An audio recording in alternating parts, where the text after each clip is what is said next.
We'll now head into the crux of today's session with our panel discussion entitled Achieving Resilient and Equitable Food Systems in the Era of COVID-19. Moderating the panel is Kamuela Enos, Director of the UH Office of Indigenous Innovation, who will be introducing the members of his panel. During the panel discussion, we welcome our viewers to send in questions for our panelists, which will be answered during the Q&A session to follow or at a later date on the conference website. At this time, I'm pleased to welcome Kamuela Enos. Hello, my kako. Hello, everybody. Mahalo for joining us today. Mahalo to all the hands that put this together. My name is Kamuela Enos. I am the Director of the newly created Office of Indigenous Innovation and the Office of Research and Innovation. The title of our conversation today will be Achieving Resilient and Equitable Food Systems in the era of COVID-19. And I think it's front and center in everyone's mind how we're going to get out of this. But I think part of what the Office of Indigenous Innovation's aspirations is to look to the thousands of years of R&D that our kupuna, the Native Hawaiian people, have carried with them across the Pacific and then have refined in the centuries that when they finally landed in Hawaii, they turned into incredibly powerful science and technology.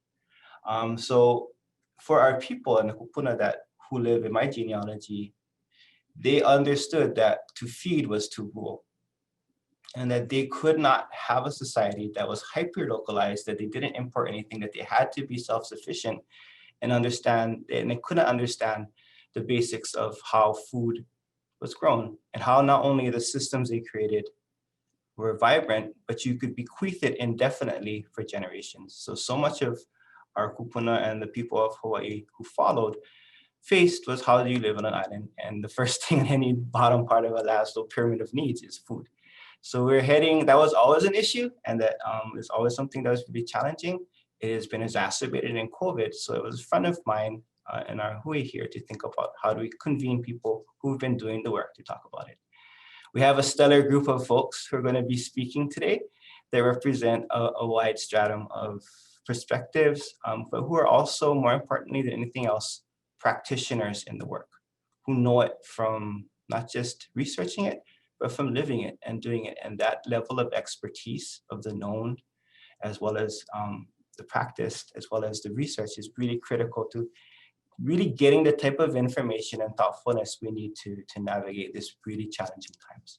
So I'm going to introduce them in order of speaking. We have Dr. Noah Lincoln, Assistant Researcher at the Department of Tropical Plant and Soil Sciences, College of Tropical Agriculture and Human Resources at Mānoa. We have Dr. Albie Miles, Assistant Professor of Sustainable Community Food Systems at the University of Hawaii, West Oahu. We have Chad Buck, owner of Hawaii Foodservice Alliance. And we have Kaui Sana, Farm Manager Extraordinaire at Mānoa Organic Farms out in Waianae. I'm going to open and offer them an opportunity just to introduce themselves and share a little bit about what they're thinking about this topic. And then we're going to segue into just a conversation. I'm pretty sure everyone watching is pretty zoomed out at this point. So the hope of this block of time that we have with you is to kind of immerse you in a dialogue.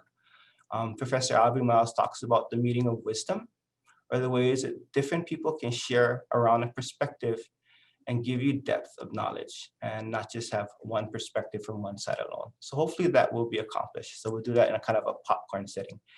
But I'm going to start with Dr. Noah Lincoln, because I think so much, as both Nainoa and Ola and President Lasner has stated, so much already exists here, and so much has endured from the kupuna who lived here and practiced something that the rest of the world is hungry for, to kind of set the tone for us and to kind of give us some insight.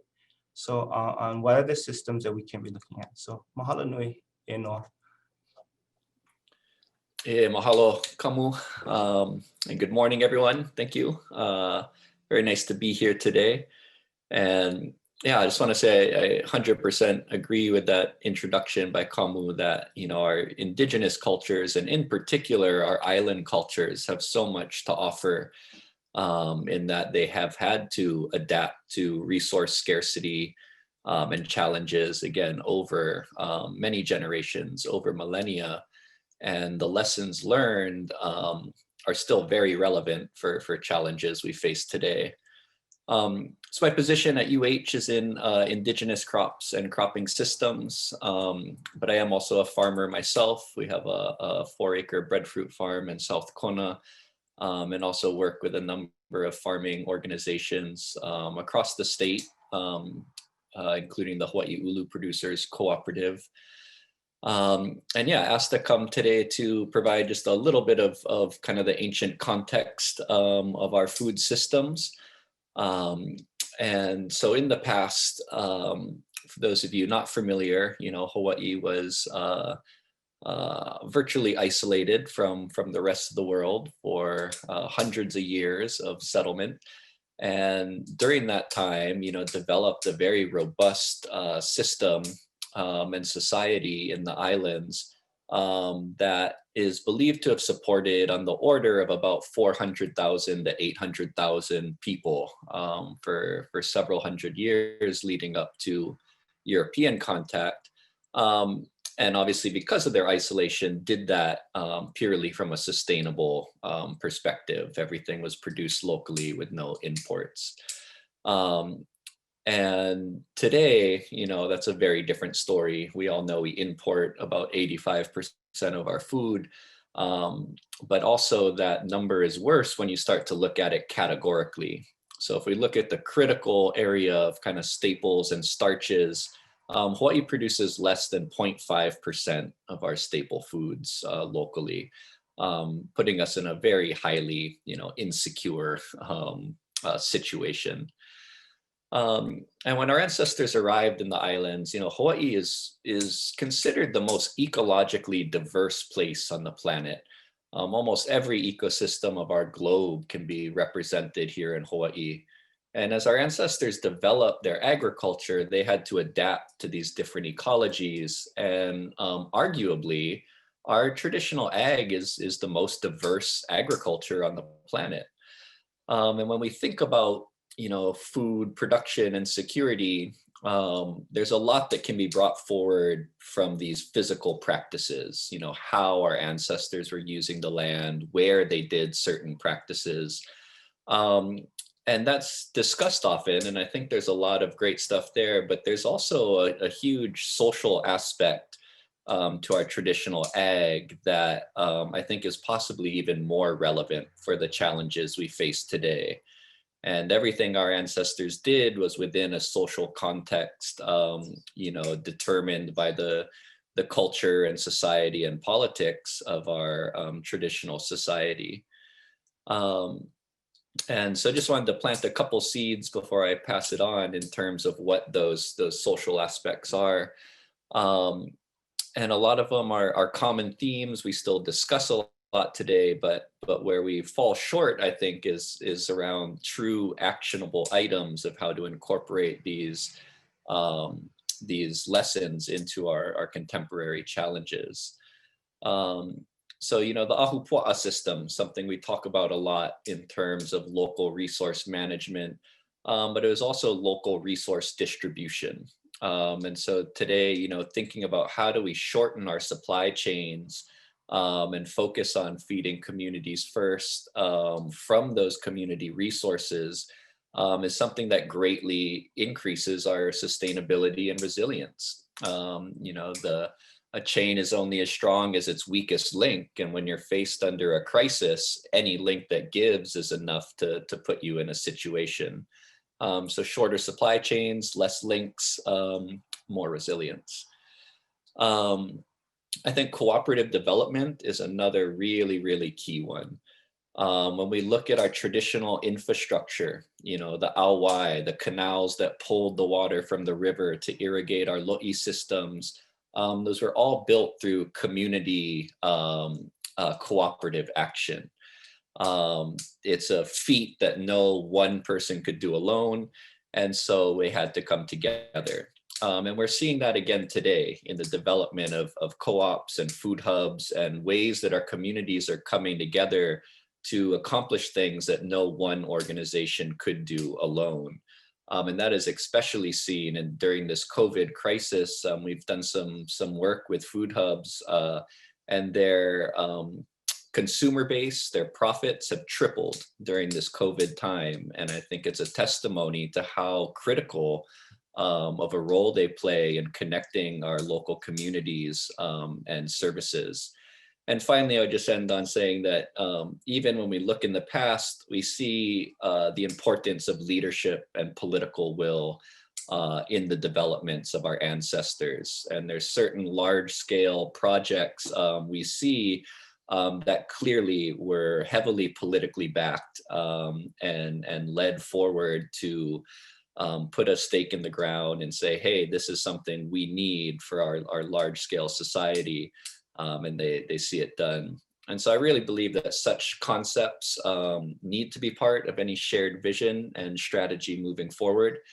And yeah, would be happy to talk more about this as we get into the Q&A. Thanks, Kamu. Mahalo nui no. It's really important to note that, while we have our Indigenous systems, we exist in a contemporary society. And I'm really excited to be having these conversations where we can have content experts in how our ancestors lived alongside people who are looking at the cutting edge in contemporary Western society and the ways that they're doing things on the continent outside of here to find similarities, to weave them together. And like Ola was saying in the video, like Kamuela Nui was really good at bringing outside folks and placing him in his not only in his government, but in his family, and weaving people together to build allies together, which I felt was such a beautiful metaphor as well. And at that point, I would, we're really happy to have worked in the past with Professor Albie Miles. And he's really been modeling for a lot of us, well, how do you enter a community and from outside with the expertise that you have and serve with excellence for collective outcomes that is better, the whole is greater than the sum. And when it comes to food systems, that's going to be a really big thing to look at. So I want to invite Professor Albie Miles to kind of share a little bit about who he is and where he sits relative to this topic, and maybe some of the things he'd want to share to our listeners. Thank you. Aloha mai kako. My name is Albie Miles. I'm an assistant professor of sustainable community food systems at UH West Oahu campus. I received my PhD in environmental science from UC Berkeley, and before that I worked at what's called the Center for Agroecology and Sustainable Food Systems at UC Santa Cruz for about a decade. And that was an outfit within the UC system dedicated to conducting research and educational programming to transform elements of the Central Coast of California's food system. And I bring some of that framework to my work here in Hawaii. I conduct research on diversified farming systems and its relationship to the generation of ecosystem services or environmental services, and look at the structural obstacles and opportunities for achieving greater food system sustainability, social equity, and climate change resilience. Let me first begin by just thanking you for inviting me into this speaker series and this important conversation on achieving food system resilience and equity in Hawaii. I'm super grateful to be able to share some of my analysis, but also see this as really a starting point for a longer conversation. And I look forward to working with some of you in the future to engage these ideas further. So I'll just say that as I talk, I may drop a few URLs into the chat to provide some references for some of the points I'm going to be making. But let me begin with some context for my work, and that relates to the food system. And to begin, the food system is the system of producing food from inputs to field to fork. And it's important to understand that it is now the #1 driver of global environmental change and negative public health outcomes. Just a few examples would include that the food and agricultural sector is responsible for generating approximately 1/3 of total global greenhouse gas emissions, and about half of that comes from animal agriculture. Agricultural expansion and intensification, habitat degradation is the key driver of the loss of global biodiversity and the loss of ecosystem services that we derive from natural landscapes. And agriculture is overwhelmingly responsible for the eutrophication of marine ecosystems with nitrogen and phosphorus fertilizers. Antibiotic use is also an important issue in the food system. In some countries, approximately 80% of total consumption of antibiotics is in the animal sector, largely for growth promotion and healthy animals. And this is driving the development of genetic resistance in pathogen populations to antibiotics that we need, the human population needs, to stem off diseases. And then last couple of points here in terms of some context is the prevalence of cheap and low quality food in our communities, rich in fat, salt, and sugar, is the key driver of the global epidemic of chronic illness. And here I'm talking about diabetes, heart disease, overweight, and obesity, and is partially responsible for our living shorter and sicker lives. And this is particularly true in low-income communities of color, including those here in Hawaii. And I would say, lastly, and let us not forget that the COVID-19 pandemic, like SARS, like Ebola, is a virus spillover from wildlife that resulted from human incursion into intact ecosystems for food and food trade. So importantly, not only is agriculture having an impact on the environment, but our food systems, local to global, will continue to be negatively impacted by extreme weather events that are expected to increase in frequency and severity over this century. So a few additional points. The US just exited the Paris Climate Agreement on Wednesday. And even if, and that's a big if, the international community adheres to its commitment, all of our commitments, anthropogenic warming is expected to result in at least 3 degrees Celsius of warming by 2100, well above the 1.5 to 2 degree target. The Supreme Court could further undermine our ability to mitigate climate change by limiting the EPA's right to regulate greenhouse gas emissions, for example. That would further restrict our ability to manage the climate crisis. And the IPCC is increasingly warning of a growing threat of abrupt and irreversible climate change. They say that we are in a climate emergency. So with a recognition that global food systems are driving global environmental change and negative and costly public health outcomes, there's an increasing call for global food system change. One key example is in 2018, the Inter-Academies Partnership. This is 130 national academies of sciences and medicine from around the world. Their top line report was global food systems are failing humanity and accelerating climate change. They are calling for fundamental food system change, and that has implications for Hawaii. So my opening thesis is the following. Consistent with these calls for global food system change, and given the nature of our food system, there's an urgent need to transform key elements of our food system in Hawaii to achieve greater sustainability, social equity, economic development, human health, and climate change resilience. So I'll pause there. Thank you very much for having me. I'll turn it back to Kamu. Mahalo, Albie. And I think what has always been really bracing about hearing you talk in the past is the realities we're up against. But I think the beautiful part about one thing you've shared, and I think a lot about, is this idea that if you get food right, you get everything right. And that's an enduring human experience. And it also sets up the conversation with Chad about what he's seeing on in the private sector around these issues. But more importantly, what thinking as we transition to Chad, what Nainoa is talking about, like we in Hawaii are uniquely equipped to be solving for these issues, because whereas many people are pointing out the problems, there's a lot of things on the ground that we have that we can start to scale. And I really appreciate that University of Hawaii has not just a faculty, but community partners that already have been wrapping their heads around this for years that we can start to mobilize. So mahalo, Albie. And I want to turn it over to Chad, maybe just to kind of reflect on where you sit in the distribution side around these issues and things that we should be thinking about to lay out our work before us. Well, good morning, everybody. Thank you, Kamu. My name is Chad Buck, and I'm the owner of Hawaii Foodservice Alliance.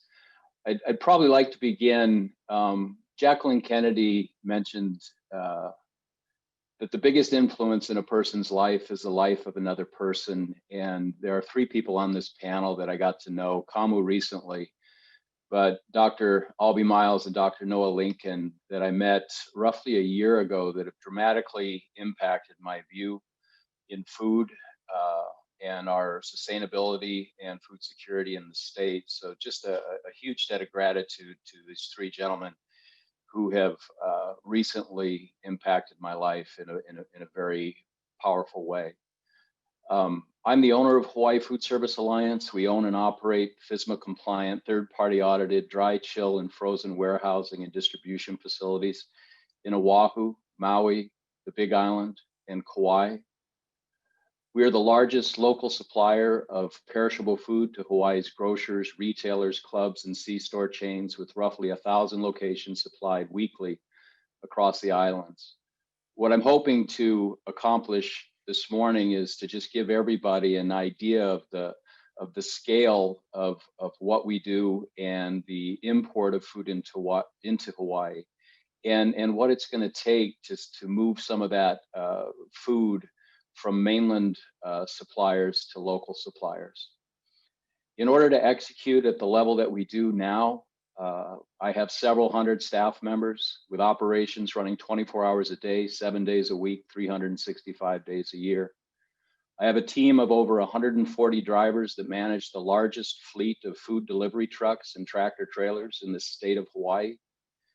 To give you an idea of the scale, we distribute between 200,000 and 400,000 dozen eggs every week.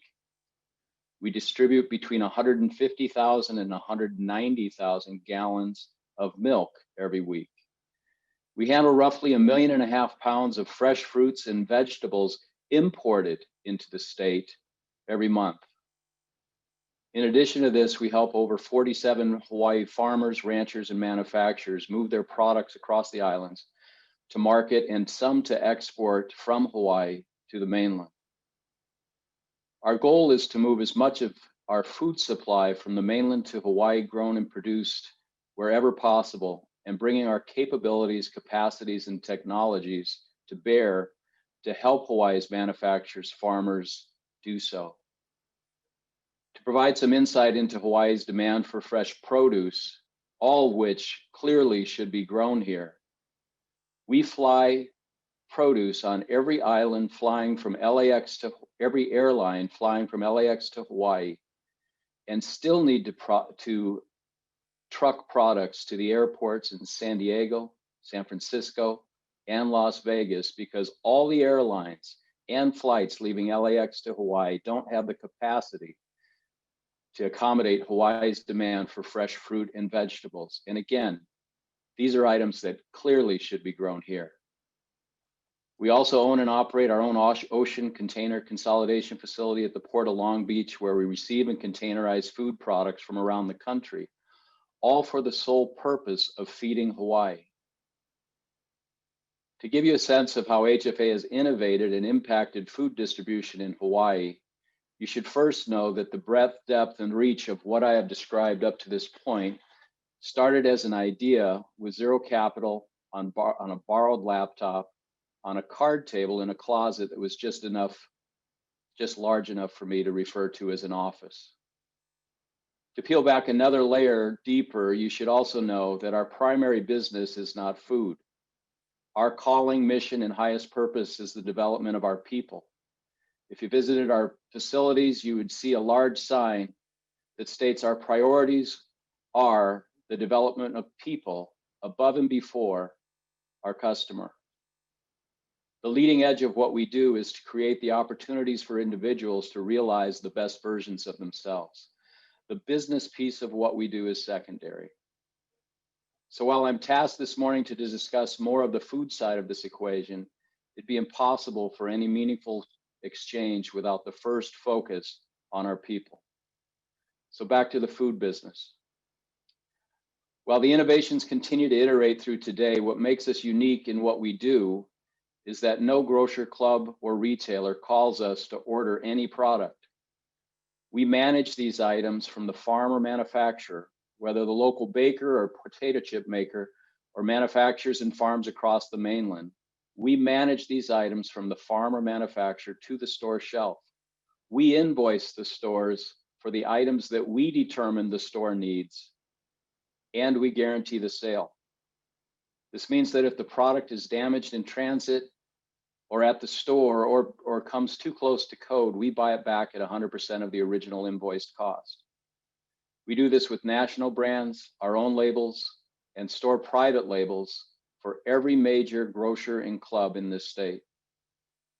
As you would guess, it takes the latest technologies, complex algorithms, an enormous amount of data crunching, logistics know-how, and a high level of competence across channels to execute at this level across the island state. I only say this because, in my opinion, it will take all this and more, along with dynamic partnerships between government, higher education, private business, and others to navigate Hawaii towards sustainable food systems and food security. My thesis for this statement starts with a short story about a life-changing event. Dr. Albie Miles, who is on this panel, invited me to be part of a panel at the 2019 Ag Conference, where I heard that the State Department of Emergency Management, HIEMA, state that on day 4, after a major natural disaster, we will all be eating M&Ms and drinking ketchup, since the state has no sustainable crops or emergency stockpiles of food, water, or medical supplies to feed our population. This came as a complete shock to me, as I assumed that there was an adult somewhere planning and preparing for Hawaii's next disaster. Immediately after the conference, we hosted a follow-up meeting, and multiple meetings actually, at our Honolulu operations, where HIEMA, FEMA, HUD, and the city and county attended.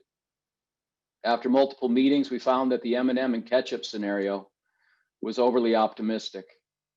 Hawaii doesn't have enough ketchup or M&Ms either.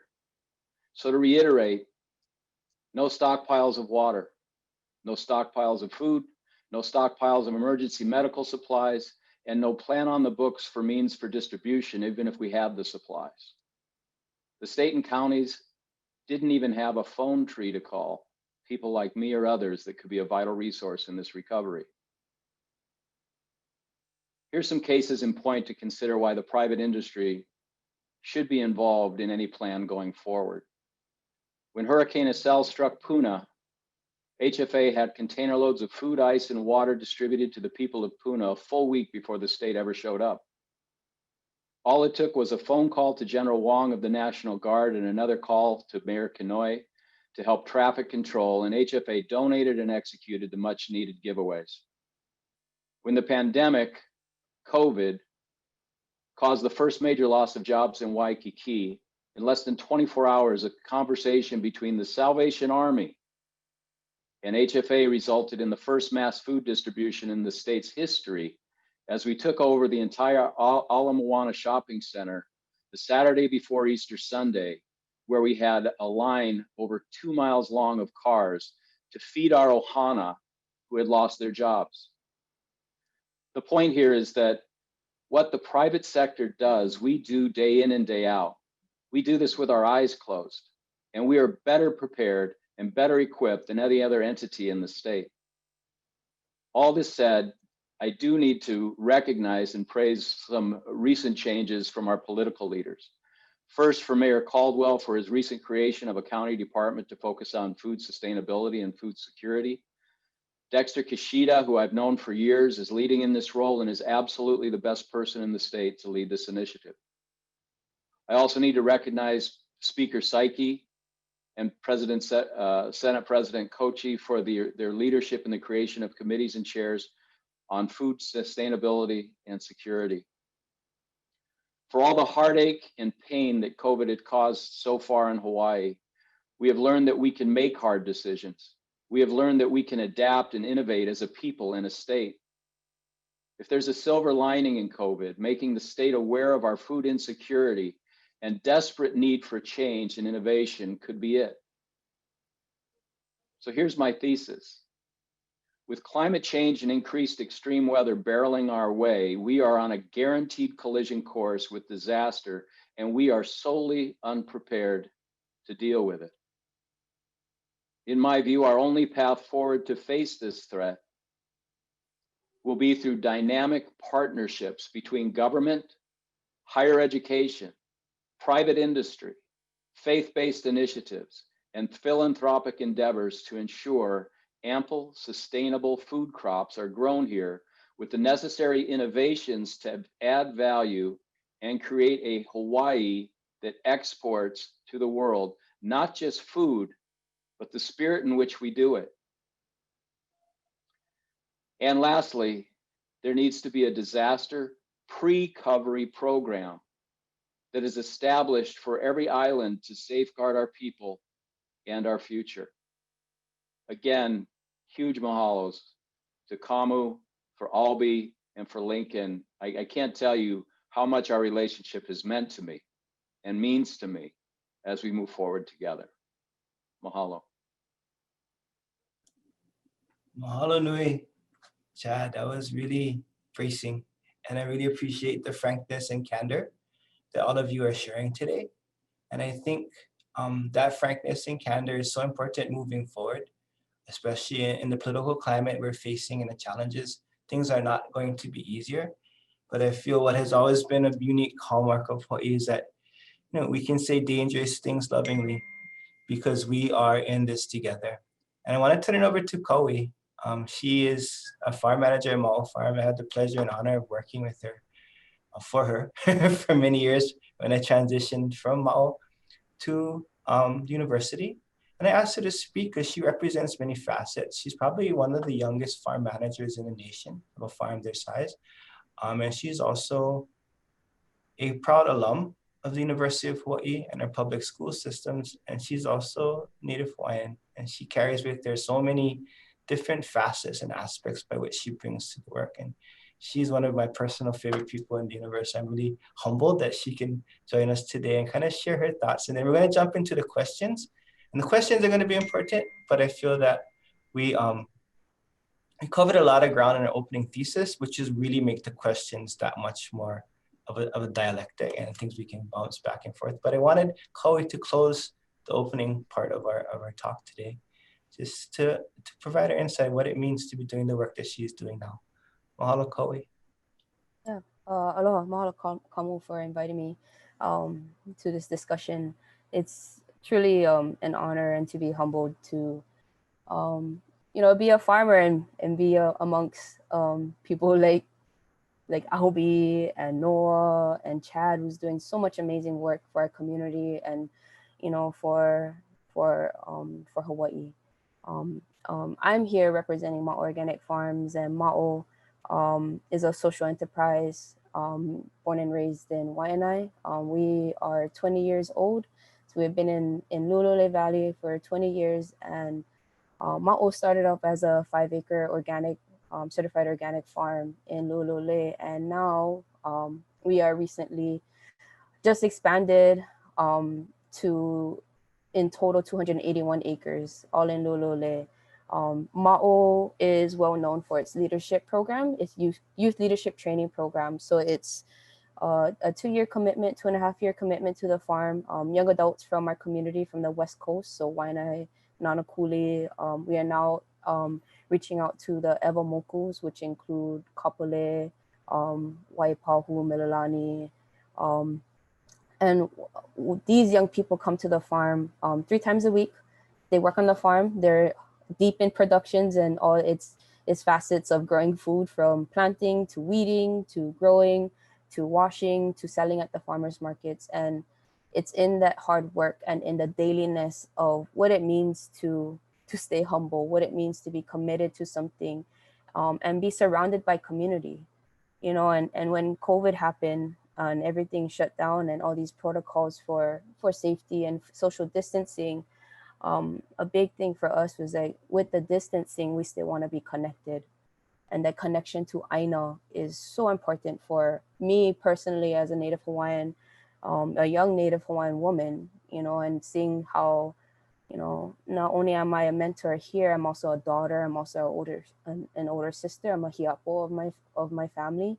And I always felt like the need to help mentor and to take care. And that connection has always keeping me grounded to understand my kuleana and how I can help Owamo, and to be in service of people and to be in service of our aina and to be in service of food, because I am not no higher than the importance of the food that I grow. We are equal parts in this system. And our kupuna knew that, our ancestors knew that. And to do it in a daily practice with young people, I think is super critical in the development of our food system. So we work really closely with Albie Miles. Now we're really working with Noah Lincoln and, how do we produce more food? Because we know in our expansion, we were 24 acres for about 15 years. And just within the last, 2 years, we were able to purchase 256 more acres. So we know in our history of our organization that every time we went from 5 acres to an additional 11 to an additional 8, we've seen our productions expand, but we also seen the impact of our community and our outreach to our young people, to getting their college degrees, to moving them forward to getting their bachelors. And now we have students in master's programs and finding ways to come back into a community, to come back into our food system and continue the good work and leaving their legacy. So to me, as we move forward, because I really want to get into the discussion, so I want to just make my point. For me, coming into this, I feel I am representing my family. I am representing my place here in Lu'ule'ole as a farmer, and I'm hoping to represent what a future ancestor look like moving forward, because this new normal, this understanding of like what is a new normal, what I really loved was when Brother Keola in the video, he said the answer is in the soil. And him as a designer, as someone who wants to express stories and mo'olelo and history through fashion, he can still come back and say and know that the answer is in the soil. And I'm here to remind all of us that. I have to constantly remind myself of that, because the work that we do is physical, it's hard, and the systems that food is a part of is it can be very challenging. And somebody who just wants to grow food and feed people and provide for the health of their family, and I'm here to share our story and maybe a different way of how we see our food system and the interactions that we have with ourselves, with our community, through the university system, and within our own venture to our connection to food. Yeah, so mahalo Kamu for inviting me, and really stoked on this panel. Thank you guys so much. Yeah, that was an opening introduction for for the ages. I'm really glad that everyone had a chance to share so frankly and wonderfully. And thank you, Kaui. I know Monday's production day, so I know that things are going on crazy behind you, but thank you for being here. Yeah, I'll just jump into the questions. I think, a lot of the questions follow an arc around what the challenges are, and we've kind of had a good chance to lift them up. I really want to go into what are the solutions, because I believe the hallmark of any Native people is got to be solution centered, right? And we didn't have the luxury of time to just point out problems. So we're always down to kick butt and take numbers and solution sets. So I want to throw it out there. What are some key collaborative initiatives that you guys see that are addressing some of these issues? I think Chad mentioned some neat ones around what happened in Hawai'i Island and Albie, and Noah have some things. But does anybody want to lift up an initiative that they see really working that begins to get at not just the external, but the causal factors of the things we're seeing? And it's popcorn style, so anyone just jump in. No shame.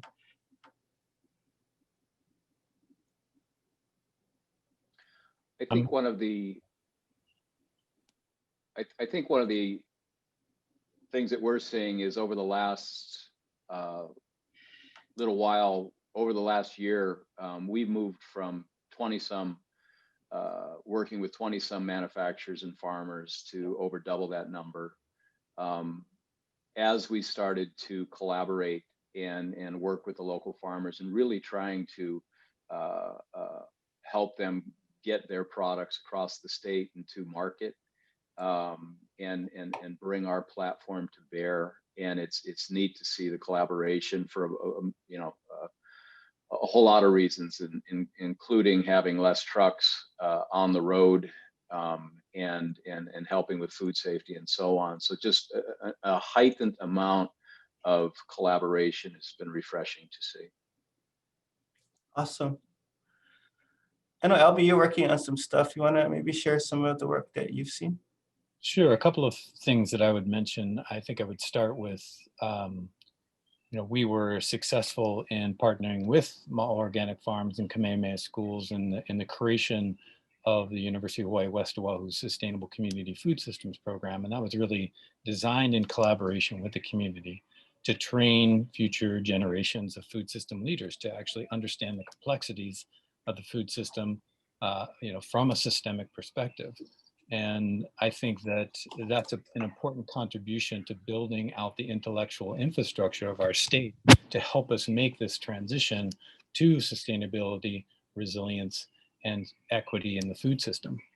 And I would just say that it's perfectly consistent with recent National Academy of Sciences call for strengthening sustainability education programs by increasing interdisciplinarity, fostering experiential learning, and incorporating diversity, equity, and inclusion. These are things that are now being delivered to us as key priorities of the National Academy of Sciences and Medicine. So that's one initiative. The other, I think Chad mentioned it briefly, and that is that we were able to bring together Chad and our Hawaii emergency management agencies to begin the process of figuring out how do we begin to articulate our emergency management agencies with key actors in the private sector like Chad, and eventually form some kind of public-private partnership, and perhaps even the building out of new food storage infrastructure and a compensation strategy for people like Chad and other food distributors so they can continue to play the role that they have played, which has helped people in crisis. So I think that's very promising, and the working group continues. I think we need to continue to support that initiative and bring some resources to bear to finalize some of that work. And then I'll say one or two other things is, we recently received a USDA Regional Food Systems Partnership Grant that's bringing together UH West Oahu, UH Mānoa, the Hawaii Public Health Institute, our food access coordinators at the county level, the Center for Good Food Purchasing in LA, NGO leaders. And the idea of this grant is really it's a planning grant, and it's to help us begin to coordinate, conduct some applied research, do some network analysis, some public policy analysis, start figuring out some institutional purchasing opportunities that we have in the state, all to contribute to some of the incremental steps needed to drive food system change forward. And then I'll just end with this last thing that I think is particularly promising is Noah and I and a group of international food scholars have recently put together a call for proposals for a special edition of an academic journal called Frontiers in Sustainable Food Systems. And the entire thrust of this special edition is to gather the best science and practice now on achieving food system resilience and equity in the era of global environmental change. And I think that will provide some important theoretical grounding for some of the planning work that we have to do here in Hawaii. So I'll pause here. Mahalo, Albie. Noah and Kaui, from the producer side and from the community side, where are some things you see that are really, I know, for example, your co-op work has been really stunning, Noah, and Kaui Ma'o is continuing to expand. Where do you guys see some of the real opportunities in the collaborations to address the issues that we're raising?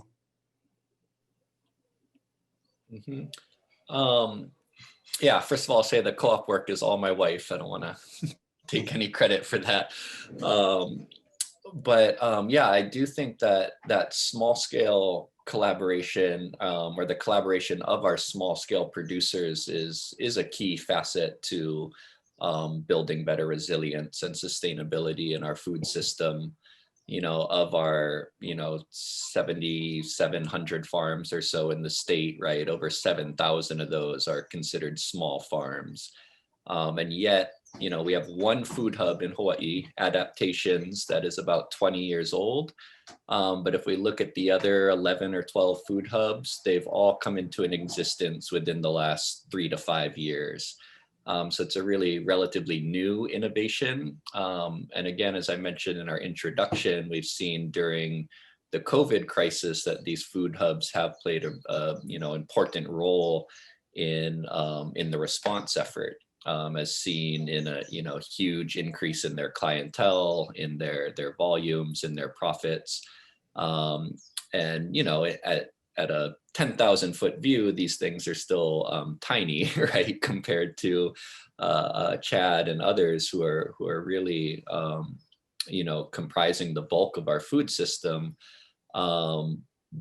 But for a long time, I think these small producers are ignored in our production, right? And at the legislative and leadership level, when we talk about, local food production, it always focuses on single big solution producers, right? Oh, Costco is going to come in and do huge greenhouses, or Ellison's going to come and grow all the food for the state on Lanai, and we often focus on these kind of silver bullet solutions, but much more effective and resilient is building really core organizational networks that can fold together, right, the big producers, the small producers, the distributors, and then you have different supply chains and things that if one fails, right, your others are still in place. So yeah, I do think those food hubs, cooperative development, doesn't have to be a co-op. Well, in fact, most of them are not co-ops. But like Chad says, right, their values and their vision is driven by more than just food, right? It is around ensuring farmers are getting a good livelihood, right? Around that, there's community health and support in these organizations. And so their priorities and their mission are usually more farmer centric, rather than profit driven and purely business. And so, yeah, I think they've been a very good development that, again, is very recent and has a lot of potential to continue to grow and play a key role. Hello. And maybe Kaui, because I think so much of what I'm hearing is going to come in the questions too, is how do you scale this? I mean, I think that's one of the biggest issues, is scaling these ideas, right? Because community is great, but that's such an important start. Scaling, as I've learned, is a whole nother question. And how do you scale with ethics? But how do you also scale to meet the need? I think it's 800-pound gorilla that is kind of something where I think a lot of people are wondering, Kaui, Ma'o is scaling in COVID, is scaling in all these ways, continue to scale in climate change. What are some things you can think about seeing scaling from here in collaboration? Yeah, so in terms of like scaling food, right? So when because we had our own personal goals of where we wanted to be in this year without having an idea that the pandemic would happen and all these crazy shutdowns happen. But our intent was that we wanted to grow food for our community and for Oahu. And we, in the beginning of the year, we went pretty ham, and we planted a whole bunch of fields. And when everything started shutting down in March and April, we were ready. Like, we had tons of food that we could provide to a couple distributors. We had tons of food that we could help to our CSA program went from like 100, like doing 80 a week to doing 300 a week. And it was quite insane to see the demand of like how much food we need to supply our communities, to our ohana. And that's, I think we wanted to feel like, to me, I wanted to feel like, what does it feel like to grow that much food, and I started on the farm when the farm was 5 acres, but we were probably only farming like 2. And now we're in total we're 281, but we probably are only farming about 24 acres, and it's maybe not even 24 acres. We're only farming about 20 acres of it, because so much of it is still underdeveloped and in planning. But to go to scale, I think for us, because we're rooted and grounded in making sure that this is for our community, so we know that we can't go far in the farm productions without having our core leadership program. So the focus must continue on our leadership programs with our interns. So how do you develop young leaders from Waianae, and that comes with a whole bunch of different challenges in itself. A lot of these guys are behind in the education system. So when they're starting in college at Leeward Community College, they're a little bit behind. Some of these guys are holding a lot of kuleana that they hold in their personal families. And we built a team of our education resource specialists and social, they're social workers, but they're here working on a farm, understanding it's so critical to build the relationship of mental and spiritual health and general ola, for our young people, because we don't want to be a farm that just hires 20 people and they're on the farm all day. We want this to be a community farm. We want this to be a farm where families can come. COVID has changed a little bit of that, unfortunately, but our intention is still there. Young people can still take home food. We are there every day for their every step of their way for their educational pathway. And how do you scale the educational pathway and then food? The food part, we know that land was the catalyst into expanding. So it's really important, in every part where you're, purchasing food, if you can purchase it from a local farmer or a local co-op or a local food hub, that money stays in the local economy and helps to drive decisions to, to buy more land or to lease more land, to grow more food. And we've seen that happen with us, and our plan is to hopefully be able to go tenfold in how much we want to, provide to our community on Oahu. And that's still a drop in the bucket of how much food is being imported into Hawaii. We just want to be able to show that there's a different way of growing food, and you involve young people, because young people are the ones who are going to have to pick up the mess or to create new ways of what it means to grow food, and what it is to malama aina and malama kino and malama ohana. And I would rather build a healthy person that can be a part of the food system than try to fix a broken food system. That's so much harder. So if I can help being a part of and building, really strong leaders in what they believe is right for our food system, then I know our food system can eventually fix itself and be better for all on Oahu and Hawaii. You guys, we're coming in on the last 10 minutes of our time together. And I think what I've heard so far is we're facing some pretty big challenges, but we also have a precedent in the DNA of this soil and the people who came here, who made things work, that they too face challenges. And that, so therefore we have a genealogy, Hawaii has a unique genealogy of resilience around food. And that there are people from cross sectors, from all these different parts of society are coming together to figure it out. I'm also hearing that we have strong, really clear, and sometimes frankly scary data points being done by experts. And I'm really happy that we have experts calling decisions, not people just talking about things emotionally, but things that can be grounded and proofed in research journals and in profit and loss sheets. These types of experts sitting in this panel, but they're talking about ultimately this investment of food is an investment in people. And that the people part of the soil is so critical. So I think, a friend of mine, and there were some questions that came up that you actually have got in front of and answered. One of them was farming and capital. How do you create next generation of farmers? I think Kaui is leaning on that, as is Albie. The second question is, how do you build resilient food systems and get a community together to come around that instead of just having these large monolithic approaches, which actually do work in scaling. I mean, there are plus and minuses, there are realities to things that we have to understand complexity.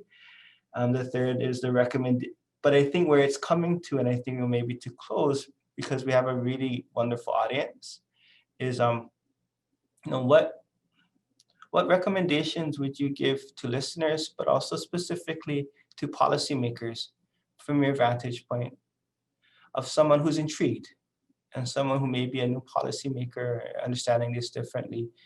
I think there's a lot of people talking about the problems, but I feel this Hui is really talking about solutions, which for this country and for everyone right now, people are going to be hungry for. What are some solutions, or what are some calls to action to policymakers or listeners that you would like to share to close us out? Popcorn. I'm happy to begin this time.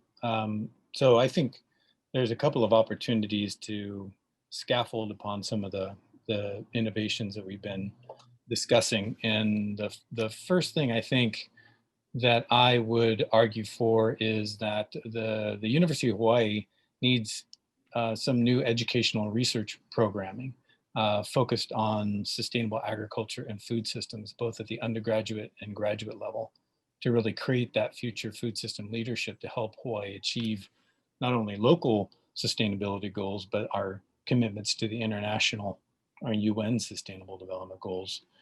I think for those in the philanthropic community, to invest in scholarships for students who are interested in studying the traditional ecological knowledge of Hawaii and biocultural restoration, and also sustainability, science, and practice. Kind of on the ground, I think that we need to get our policymakers behind the idea of formalizing a public-private partnership to develop new commercial food storage that's outside of the inundation zone of the Port of Honolulu, and have that articulated with our emergency management agencies to better respond in times of natural or economic crisis. A few other things would be systematically taking stock of what we've learned through the COVID-19 crisis to ensure that we capture the institutional memory of food system innovation that has emerged through this crisis. And I think a key element of market development would also be ramping up institutional purchasing of local foods. State agencies, the Department of Education, the private schools, the tourism industry should all make firm commitments to buying food from our local producers. And so those are a couple of suggestions, I think, touch on a couple of key elements. Really fast, sorry to interrupt. There was one that we got bumped up, and I think it's an important one. Is there a way to bring more state and county land into community agricultural partnerships? I think that came up in the chat. I think that's an important one because it starts to look at agency and getting more people on land. Is there any thoughts on that?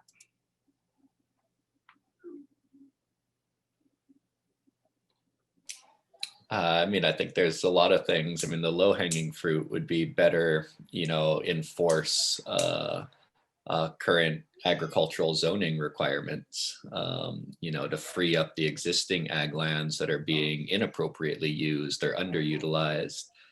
I also think partnerships, right, with our big landholders, Kamuela Schools and DHHL and Parker Ranch that have vast amount of ag lands that are largely underutilized would be another low-hanging fruit that wouldn't require any policy changes. It would just require relationship building and vision and sustained interaction around a common goal. Thanks, Noah. Yeah. The questions are coming finally again, so I'm trying to figure out how do we negotiate people who are listening and moderating, so Kalamai for that. And I don't want to take away the call to action, but I think there is a call. We can get one to, another one is, how do you educate larger food buying institutions in the state on the importance of shifting to local food and acceptance of different varieties that are more adaptable to our climates. And I'm curious about that. That's another one that seems to be really centered in all of your layers of expertise. Thoughts on that one? Well, I'll respond briefly. Is one of the elements of the USDA Regional Food Systems Partnerships grant that we recently received is to begin a process of bringing in an organization called the Center for Good Food Purchasing out of LA, who's helped to facilitate literally billions of dollars in transactions between institutional purchasers and local farmers. So we really want to draw upon that expertise and start an assessment and also building those collaborative agreements so that our key institutions in Hawaii start more forcefully buying larger and larger volumes of not only local food, but food produced in ways that meet environmental and social justice targets. Mahalo, Albie. So yeah, we're closing in the last minute. And this was a very dense, dense set of observations. Maybe someone want to give us a closing thought? Maybe Kaui, do you want to bring us home? Given that you are in the field every day watching these things play out with our next generation of learners? Yeah, I mean, closing thought. So I think, you know, land is the catalyst, and then we are in service to land, and it's been amazing to see. For my experience, I've been on the farm for 13 years now, and to see the number of young people that have come to our programs and, you know, have a taste of you know, we have one of our mentors and elders of the farm was William Aila Sr., and he was a Paniolo, grew up in this valley, and he was basically like the godfather of this place. And he left. I mean, he's still around, but he grounded the farm with these 3 values, and we live in them every day, and we try to teach them and perpetuate them. And it's love, respect, and the willingness to work. It's those 3 things I think have driven me every day to get up and to continue this hard work, and know that you know, there are challenges ahead, but there's so much relationships, and there's so much hope, and there's so much aina that we see, you know, that we can grow food. And I am the person I am here today because of people like Kamu, he was, you know, a part of the farm for 11 years and been a great mentor to me. And I have other really awesome mentors that have been super critical in my growth. And this work of doing like with food, I think if it's not feeding somebody, like the physical of like for hunger, it's we're healing somebody. So the intention of like growing food here for me and what we teach at the farm is to understand like our role as a food grower, as a food provider, is healing, you know, and that healing I think always starts within ourselves, because the food becomes a reflection of our actions and what we really think about ourselves and how we reflect. And you know, there's if you're able to work with food, that's, I think you'll get what I mean. But I still think, you know, we're all connected to food, and we're all connected to land, and we're all connected to each other's genealogy somehow, and understanding that we're just in between 2 eternities, right? You know, understanding that our past, we're here because of our past and our ancestors and the resilience of our kupuna, but we're also our future ancestors. And, you know, being able to mentor young people and to prepare land for future generations, I think is the biggest gift, you know, and continuing to plant trees, continuing to grow food, and continuing to fight for access to land, access to water, and our access to our own education, and you know, our own ways of healing. I think that has been stripped away from us as a people. So fighting back for that and owning it, I think is where, for me, is where we need to be. And, continuing to build relationships with universities and the community is going to be critical to how we develop our food system. Well, thank you all. Thank you, Kaui. That was really beautiful. And thank you all for your time today. I want to also acknowledge that there were a lot of questions coming in. And I will take note of, if you've put a question, we will save the chat and we'll try to divvy it up to people to get you feedback. And that we'll figure out how to do that. And I also was acknowledged that this it was a very male-centered panel. And I think I want to acknowledge and apologize for that from me as part of my putting it together. So there was a question that in the chat that pointed that out. So I take full accountability for that. And I wanted to lay that out, that I'll work on that in the future, better representation.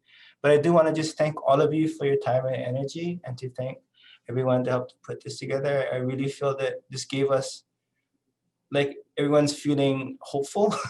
I think in spite of, my hope is that people feel hopeful in spite of the challenge we see, because I think this group of speakers today represents people that are in the trenches, behind the scene 24/7, thinking about our food systems from a holistic, practical, technical, but spiritual place.